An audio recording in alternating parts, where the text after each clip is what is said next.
स्वागत है दोस्तों आप सभी का आपके अपने YouTube चैनल एग्जाम पर मैं फार्मासिस्ट रॉबिन सिंह एक बार फिर से आप सभी के लिए लेकर के आया हूँ सुपर 35 क्वेश्चंस। किसी भी फार्मासिस्ट एग्जाम की प्रिपरेशन आप लोग कर रहे हैं तो उसके लिए अति महत्वपूर्ण क्वेश्चंस हैं। तो शुरू करेंगे हम अपना आज का सेशन। देखिए हमारा पहला क्वेश्चन क्या कह रहा है, HLB system is use to classify. देखिए हाइड्रोफिलिक लाइपोफिलिक बैलेंस, ये जो होता है HLB जो सिस्टम होता है, वेरी वेरी इंपॉर्टेंट क्वेश्चन है कि HLB सिस्टम से कोई ना कोई एक क्वेश्चन आपसे पूछ लिया जाता है। तो इसका फुल फॉर्म क्या होता है, हाइड्रोफिलिक लाइपोफिलिक बैलेंस सिस्टम। ठीक है ना। तो इसका क्या आ जाएगा जाकर के कि ये किसको क्लासीफाई करता है, HLB सिस्टम जो होता है जाकर के ये किसको क्लासीफाई करने के लिए होता है, किसको डिस्क्राइब करता है जाकर। तो आप बताएंगे सर्फेक्टेंट्स जो होते हैं वेटिंग एजेंट हो जाएंगे, सर्फेक्टेंट हो जाएंगे, सॉल्युबलाइजिंग एजेंट हो जाएंगे, ठीक है ना, और डिटर्जेंट हो जाएंगे। इन सभी को क्लासीफाई करता है हमारा क्या, HLB सिस्टम। ठीक है ना। फिर अगले क्वेश्चन की तरफ बढ़ेंगे। क्वेश्चन नंबर 2 देखिए क्या कह रहा है, कह रहा है अ लेजर बुक कंटेन्स। जो लेजर बुक होता है ये क्या कंटेन्स करता है, तो आप बताएंगे a ledger book contains secondary entry.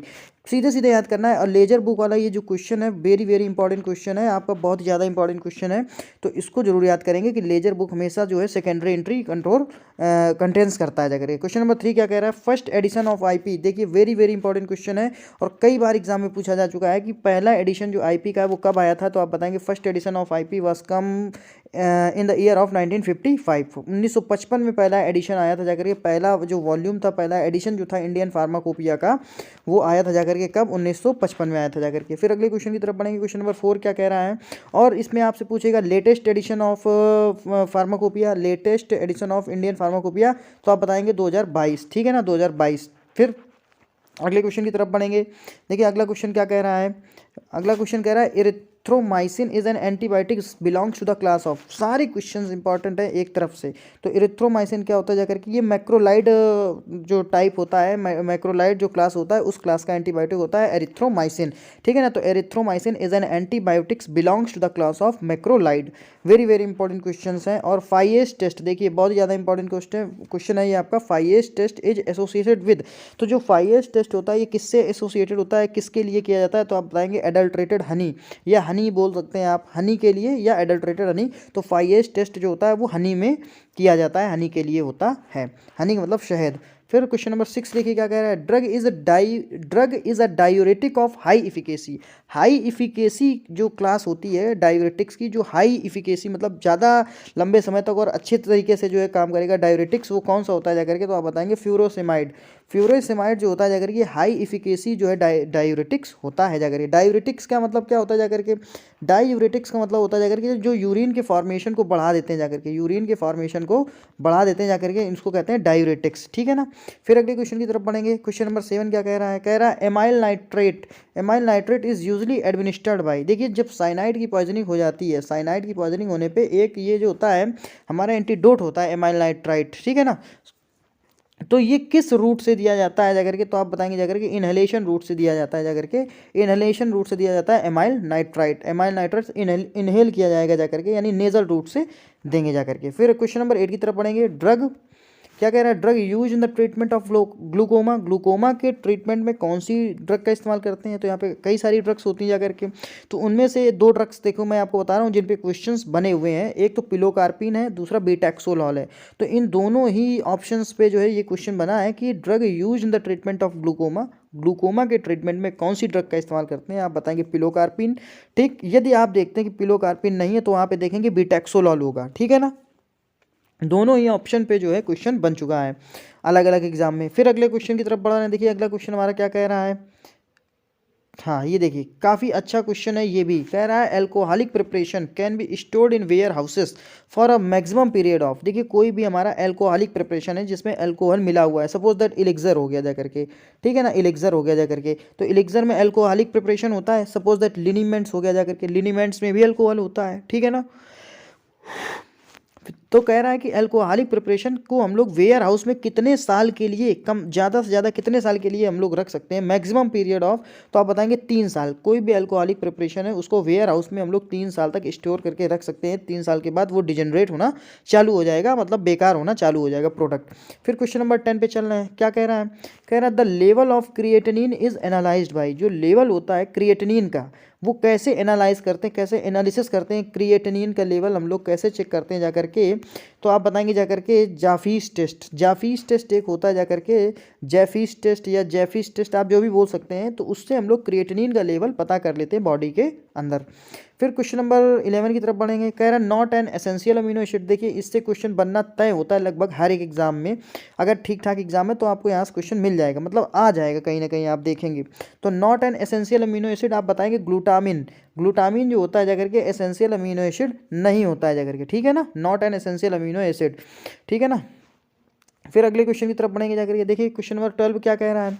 कह रहा था magic remedies act was passed and enforced in the year. कह रहा है जो मैजिक रेमेडीज एक्ट है वो किस साल पास हुआ था जाकर के और लागू हुआ। तो आप बताएंगे जाकर के 1954। 1954 में मैजिक रेमेडीज एक्ट जो था ये पास हुआ था जाकर के, ठीक है ना। फिर अगले क्वेश्चन की तरफ बढ़ेंगे जाकर। क्वेश्चन नंबर 13 क्या कह रहा है। कह रहा है anti diabetic drug pioglitazone used in type 2 diabetes act by. देखिए जो एंटी डायबिटिक ड्रग है जो डायबिटीज़ को कम करती है जाकर के, शुगर के लेवल को कम करती है जाकर के, वो हमारी है पायोग्लायाजोन, ठीक है ना। और ये पायोग्लायाजोन टाइप 2 डायबिटीज़ में हम लोग इसका यूज़ करते हैं जाकर के। और ये कैसे काम करेगी जाकर के, तो ये कह रहा है बाय इंक्रीजिंग इंसुलिन सेंसिटिविटी। ये क्या करती है जाकर के, जो इंसुलिन है इसकी सेंसिटिविटी को बढ़ा देती है, इसके एक्टिविटी को बढ़ा देगी जाकर के, ठीक है ना। जो सेंसिटिविटी इंसुलिन की है इसको जाकर के ये इंसुलिन पे काम करेगा जाकर के। पायोग्लायाजोन इंसुलिन को इंक्रीज कर देगा, इसकी सेंसिटिविटी या एक्टिविटी। फिर क्वेश्चन नंबर 14 पे चलेंगे जाकर, देखिए क्या कह रहा है। कह रहा है को administration of NSAID with warfarin में ऑफन लीड टू। ये भी काफ़ी इंपॉर्टेंट क्वेश्चन है। कह रहा अगर आप NSAID के साथ वारफेरिन सोडियम को अगर आप दे देते हैं, ठीक है ना, सपोज दैट कोई वारफेरिन ले रहा है, टैबलेट है वारफेरिन, और उसी के साथ कोई NSAID ड्रग्स ले रहा है, जैसे डाइक्लोफेनाक हो गया, एसिक्लोफेनाक हो गया, नीमेसुलाइड हो गया, इटोडोलैक हो गया, कोई भी हो गया, पायरोक्सीकैम हो गया। तो अगर इनमें से कोई भी मेडिसिन ले रहा है तो क्या होगा जाकर के, तो आप बताएंगे जाकर के यहाँ पे एडिटिव और सिनर्जिस्टिक इंट्रैक्शन होगा जाकर के, ठीक है ना। यानी एक दवा जो है वो दूसरे दवा के प्रभाव को बढ़ा देगी जाकर के, ये होता है एडिटिव या सिनर्जिस्टिक एक्शन। फिर क्वेश्चन नंबर 15 पे चलेंगे। कह रहा है कैब ओ साइलस यूज्ड एज। जो कैब ओ साइलस होता है इसको हम लोग किस तरीके से इस्तेमाल करते हैं, तो आप बताएंगे ग्लाइडेंट। ग्लाइडेंट की तरह इस्तेमाल होता है कैब ओ साइलस।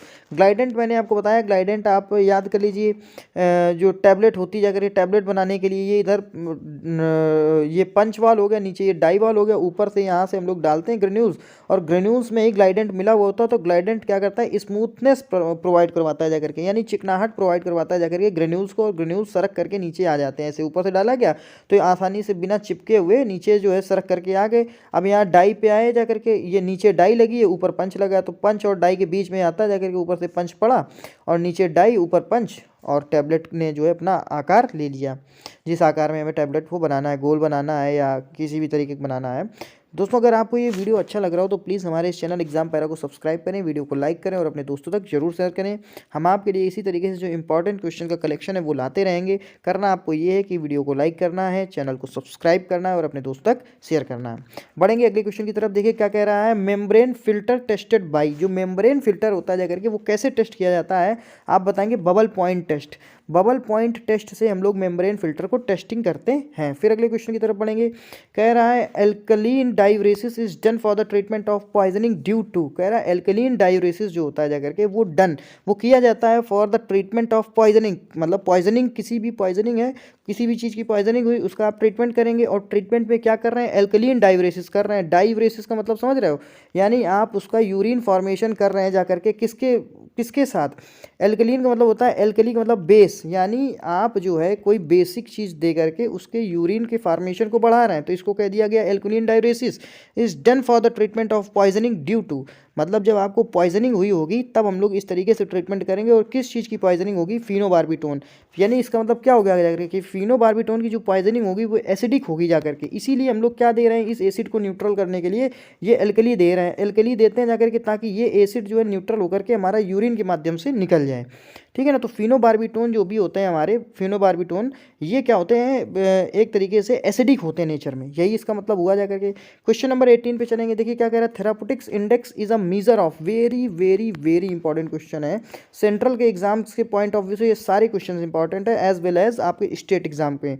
तो थेरापेटिक्स इंडेक्स जो होता है जाकर के ये सेफ्टी को मतलब शो करता है। थेरापेटिक्स इंडेक्स का मतलब देखिए कोई भी मेडिसिन आप ले रहे हो और वो कह रहा है इसका थेरापेटिक्स इंडेक्स जो है जो क्या बताएगा, थेरापेटिक्स इंडेक्स बताता है जाकर के कि ये जो मेडिसिन हम ले रहे हैं ये सेफ है, इसका थेरापेटिकली जो है मतलब इस्तेमाल हम लोग कर सकते हैं। थेरापेटिकली का मतलब समझ रहे हो ना, थेरापेटिकली का मतलब हो गया जाकर के किसी भी बीमारी में इसका इस्तेमाल कर सकते हैं। तो यानी वो दवा सेफ होगी तभी तो उसका जो है हम लोग यूज़ कर रहे हैं थेरापेटिक्स, तो वो सेफ्टी के बारे में दिखाता है जाकर के। क्वेश्चन नंबर 19 क्या कह रहा है, inter dose interval depends on, कह रहा है जो इंटर डोज इंटरवल है ये किस पे डिपेंड होता है जाकर के, ये भी very very very important question है। Inter dose interval depends on, आप बताएंगे half life of a drug, किसी भी ड्रग की जो हाफ लाइफ होती है उस पर डिपेंड करता है इंटर डोज इंटरवल।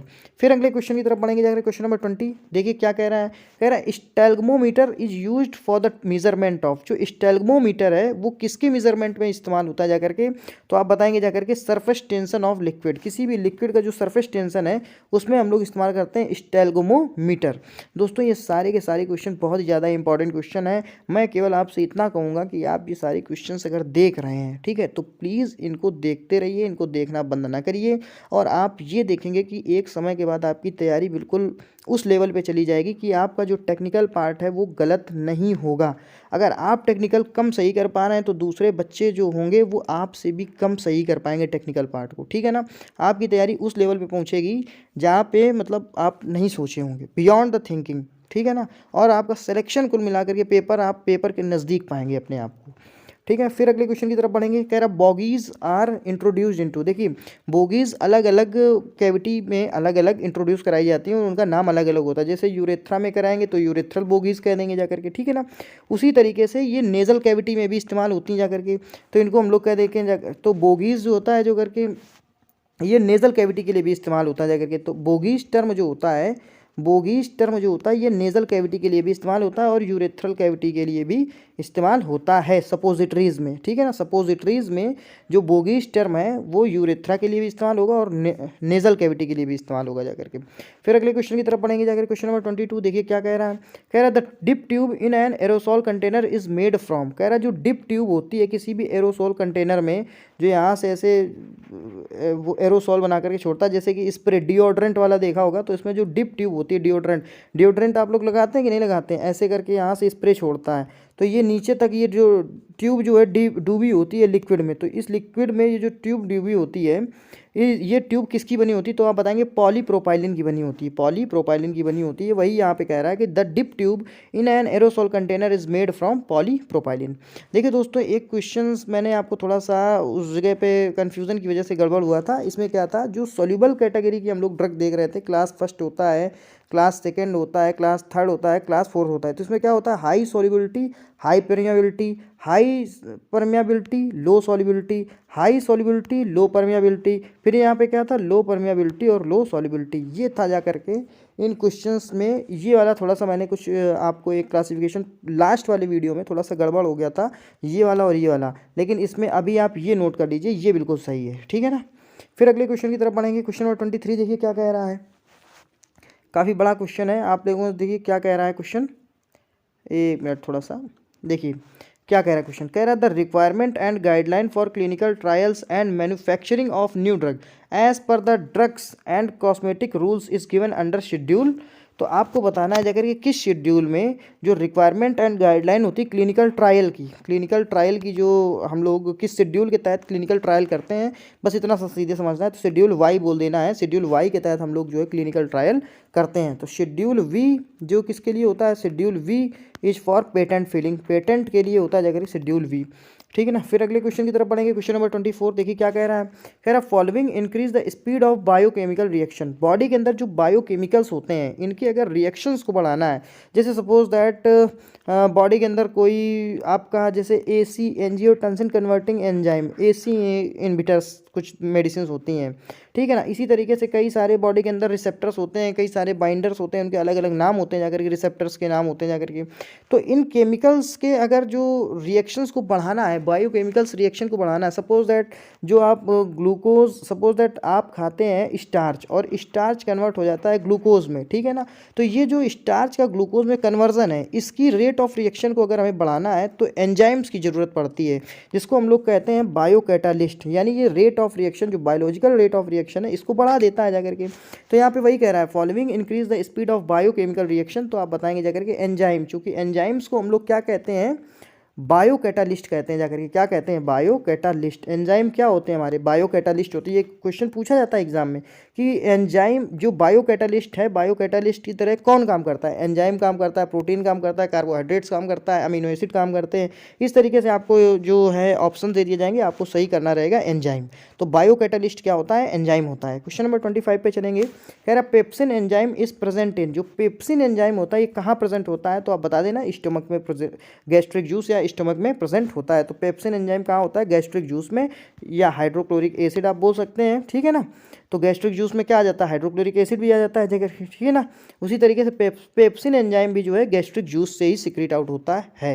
फिर क्वेश्चन नंबर 26 पे चलेंगे जाकर के। कह रहा है ergogenic aids is not a stimulant.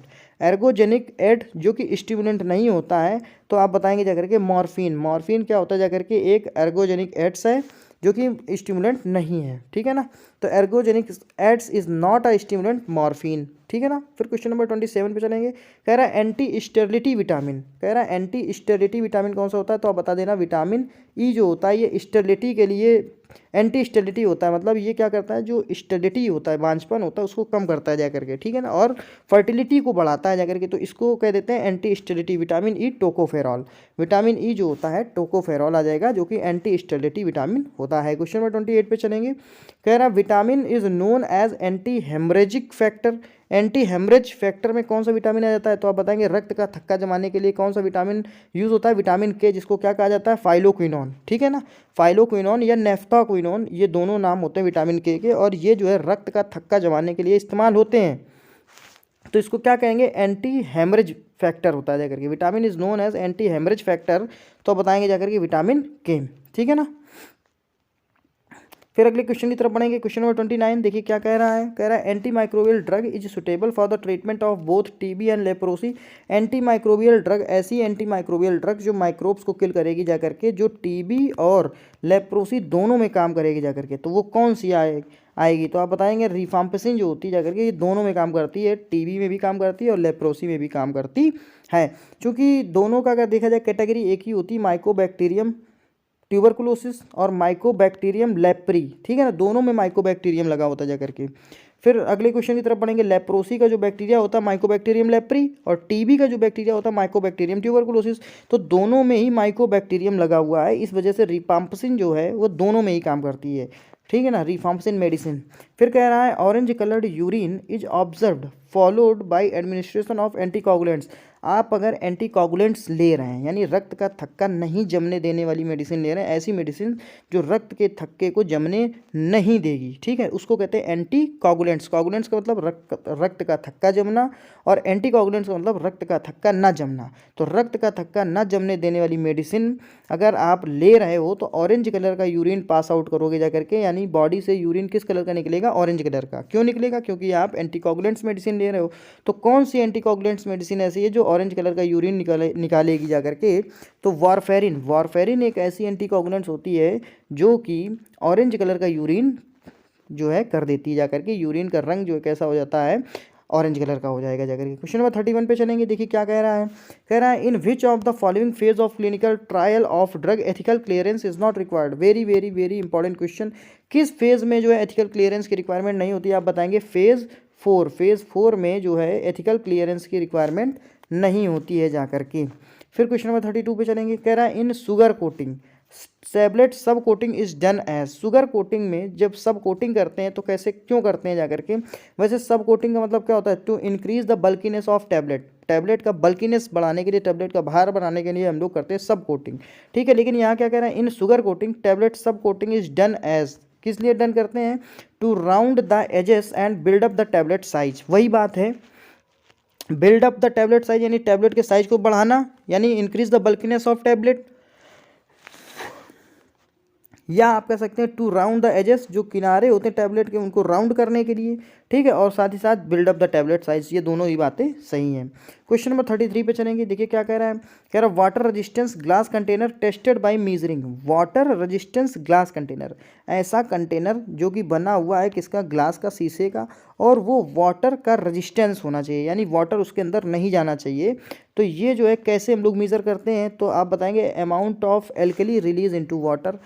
Water के अंदर कितना अमाउंट जो है रिलीज़ हो रहा है एल्कली का, इससे पता चलता है कि ये ग्लास हमारा वाटर रेजिस्टेंस है या नहीं है। अगर एल्कली का अमाउंट ज़्यादा रिलीज़ हो रहा है, ठीक है, या एल्कली का अमाउंट कम रिलीज़ हो रहा है, तो इससे हमें ये पता चल जाएगा कि हमारा जो कंटेनर है ये वाटर रेजिस्टेंस है या नहीं है। फिर क्वेश्चन नंबर 34 पे चलेंगे। देखिए क्या कह रहा है, कह रहा है फॉलोइंग हैज़ साइटोप्लाज्मिक रिसेप्टर। किसमें साइटोप्लाज्मिक रिसेप्टर होता है, तो आप बताएंगे जाकर के कॉर्टिसोल। कार्टिसोल में साइटोप्लाज्मिक रिसेप्टर पाए जाते हैं जाकर के। Following has cytoplasmic receptor cortisol, ठीक है ना। फिर क्वेश्चन नंबर 35 पे चलेंगे, जो कि हमारा आज का लास्ट क्वेश्चन है। देखिए क्या कह रहा है, कह रहा है कि following anti hypertensive also find use in alopecia. तो आप बताएंगे मिनॉक्सीडिल। कह रहा है कौन सा एंटी हाइपरटेंसिव, यानी जो हाइपरटेंशन को कम करता है जाकर के, उसको कहेंगे एंटी हाइपरटेंसिव।